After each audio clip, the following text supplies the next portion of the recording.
Hi, this is Shui with a belated review of the Zoom Soldier LeBron Soldier 14.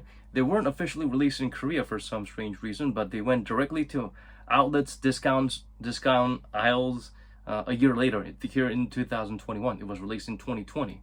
Interestingly, they're on 50% sale, whether it's online or on the offline outlet stores. Um, it's got a nice un-LeBron-esque design. It looks sleeker. It's not rugged. Um, First of all, the tech involved it's got a Cushlon midsole, and you can really feel the plushness compared to the Soldier 10, which is the most iconic shoe because LeBron had that fantastic, amazing come from behind victory in 2016 in the finals, and he suddenly wore this out of nowhere instead of the LeBron 13s, and he really dominated the game. Yeah, and the shoe wasn't even released right after the finals were over. It took a while until Nike actually released it. So it just shows how much of in the process of being tested and developed in Nike when LeBron just decided to wear it and loved it. And he had an amazing performance. And this is the first Soldier line to actually have eliminated the laces. So it's 3 straps, and that's all they have. Interestingly, this whole one inner booty can be a problem because it can be a hassle to put in. Fortunately, they have a slit cut all the way here, so it makes it a little bit easier, but nonetheless, I personally had to make additional cuts here lower so that I could actually wear the shoe without going nuts and straining my muscles or sweating all over the place. So they could have done that with this. They tried to come up with a new gimmick where the lace loop, they call it the speed lacing, but it's not. You can't adjust everything by pulling the top lace loop. You actually have to go in there all the way down there to adjust it individually, and you have to maneuver yourself around these little it's like hooking some kid's mouth, like and you got to do that to lace it up and then unlace it again. So looks fancy. I guess someone had the concept but didn't really try out if it works, and they thought it would. It doesn't. I would personally cut out all these little bits that covers that hinders your lacing access. And because this is just a one-piece booty, that it's painful to go in and slide out, and you actually feel your socks sliding from your foot to let your foot go inside. So once you wear your socks slid all the way back, you're gonna have holes in your toe areas for sure once you put the shoe on. So that's a horrific fail design in my opinion. If you look at the older models like the Ambassadors, they had a one-piece booty, but what they did was they actually had a zipper in the middle where you could actually unzip them and just wear them with ease. So why couldn't they do it here? Cushioning is certainly an upgrade from the 10, the previous models. Any other Soldier models were soft in the Soldier 10 because for some reason the midsole, Phylon, or EVA, what it was, it is rock hard. Even though they have a large volume zoom here on the forefoot and the heel, they're bottom loaded, and the midsole is so stiff you don't feel anything. You just feel high off the ground, and it's like really rigid 1980s, 90s Adidas rock hard shoes. So total failure in terms of that. The Soldier 10 is an iconic shoe because of LeBron's performance in the finals, but in terms of shoe you might want to wear, whether it's for casual or performance, the worst, in my opinion, the worst. So they changed to Phylon, from Phylon or EVA to Cushlon, so it's a lot softer. And what makes it even better is that they adjusted the way they put the Zoom Air units. On the forefoot, the Zoom Air is right underneath the insole and the strobo board, so you can feel it moving with you. On the heel, the Zoom Air is bottom loaded, so you have the Cushlon layer and then the heel Zoom Air. And the Zoom Air thickness is hugely different, almost like double the size of the forefoot. So what it does is it actually does the job of impact protection and a little bit of an elevation to provide that heel to toe drop, and low to the ground and Zoom Air right underneath your foot that you can feel. Because if you have the same setup here, like bottom loaded Zoom Air on the forefoot, you can't really feel it. If you have top loaded Zoom Air on the heel, like a Zoom Strobel, which personally it's an issue for me because they're soft, but they're way soft, so you feel like your heel is sinking a little bit, and it doesn't provide adequate shock absorption when you're landing hard or taking that hard step with your heel. So this is very successful, nice I wouldn't say innovation. I would just say it's the sensible way to go. Way to go, Nike. Good job. But the shoe, of course, it weighs quite a bit. For a size 9.5, it weighs about 411 grams, and it feels heavier than what the digits show. So, a bit of a bummer.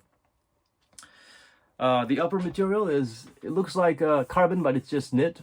The fit, it's a little bit narrow on the pinky toe area. So if you have problems wearing the Kyries or the Kobe's that are really narrow on the toe box, you probably want to go up half a size. If you have really narrow foot, you can go to the size.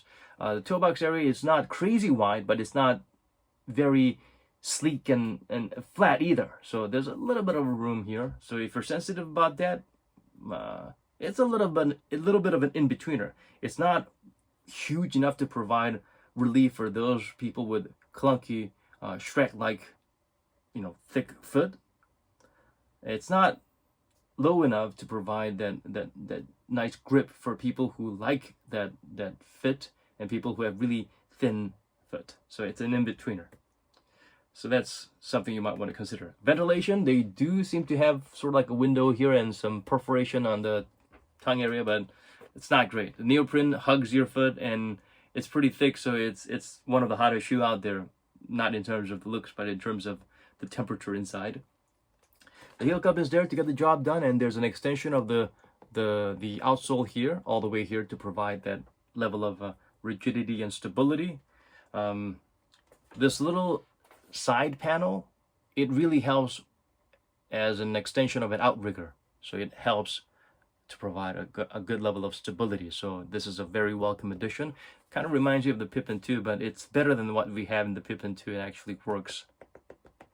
It works without hindering cushioning and the fluidity of the ride of the shoe when you're moving around with it.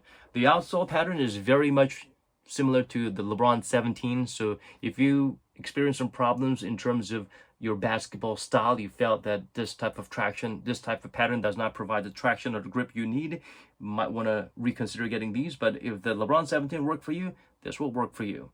And the grooves are super deep. The bleeds are super thick. The heel area,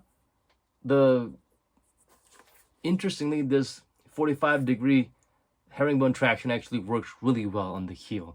And of course, again, it's really deep, so you could actually play this outdoor without worrying about the outsole just disappearing after a couple of games. The padding is really nice all around.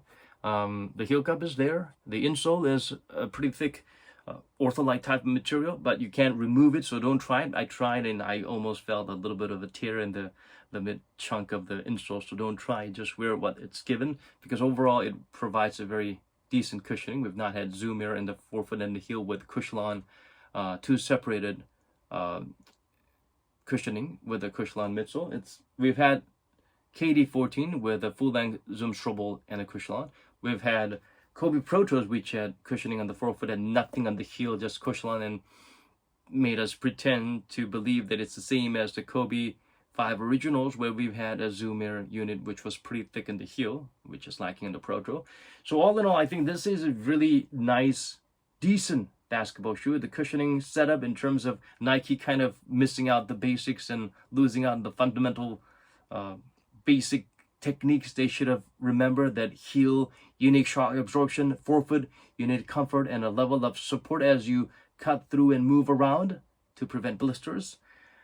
They got that right. So good job on getting what you should be getting right all the time, right? For the first time in a long while, Nike.